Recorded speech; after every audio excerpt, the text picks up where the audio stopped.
Ok, donc la commission d'enquête sur les causes de la variabilité dans les prévisions 2023-2024 vient de se réunir pour décider d'approuver ma décision, c'est-à-dire d'écrire une dernière fois à M. Koller, secrétaire général de l'Élysée, un courrier dans lequel je lui demande de se rendre à la convocation de cette commission en lui rappelant sinon les peines encourues, qui sont de 7 000 € d'amende et de 2 ans de prison, plus de l'inéligibilité. Et s'il ne me répond pas ou s'il me répond par la négative très rapidement, c'est-à-dire, on va dire début mars, eh bien, j'en appellerai au procureur pour avoir un recours pénal sur le fait qu'il ne vienne pas, comme pour toute personne d'ailleurs convoquée dans une commission qui ne vient pas.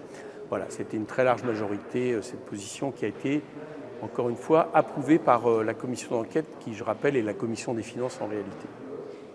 Lui, il brandit la séparation des pouvoirs pour ne pas répondre à vos questions. Ouais, ça ne tient pas, parce que si vous voulez, ce que dit la loi, c'est que c'est le président de la République qui, effectivement, n'a pas, est, entre guillemets, irresponsable devant l'Assemblée.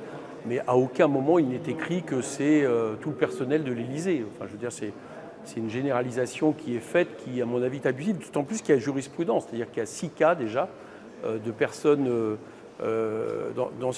deux collaborateurs de l'Élysée qui ont été convoqués, notamment dans l'affaire Benalla. Il y a même des cas où ce n'est pas des affaires directement liées à l'Élysée, et ces personnes s'y sont rendues.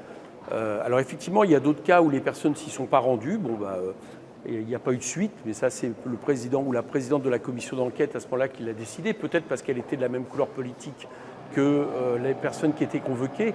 Mais comme vous savez, ce n'est pas le cas de la commission des finances, donc il me semble normal de traiter M. Koller comme toute personne qui est convoquée, qui n'a pas à juger s'il a le droit de venir ou pas, ou si c'est consensuel ou pas.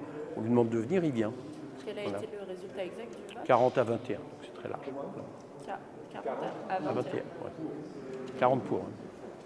Voilà, donc je vais écrire de ce pas à M. Koller pour qu'on puisse interroger. Je rappelle que aussi, une des raisons pour lesquelles je le souhaitais, c'est qu'il y a eu pas mal de témoignages qui a fait état d'une réunion le 13 février à l'Élysée, manifestement décisionnaire sur la question de savoir si on faisait un projet de loi de finances rectificative qui était absolument très important. C'était au printemps, avec le Premier ministre, le ministre de l'économie, le président de la République, M. Koller, et que d'autres personnes ont fait état de nombreux entretiens avec M. Koller sur cette question budgétaire qui, effectivement, théoriquement, est une responsabilité gouvernementale et pas de l'Élysée, mais ce n'est pas de ma faute si l'Élysée s'en est largement mêlée au point, manifestement, de prendre des décisions. Donc, dans ces cas-là, je trouve que c'est normal qu'il soit devant notre commission d'enquête.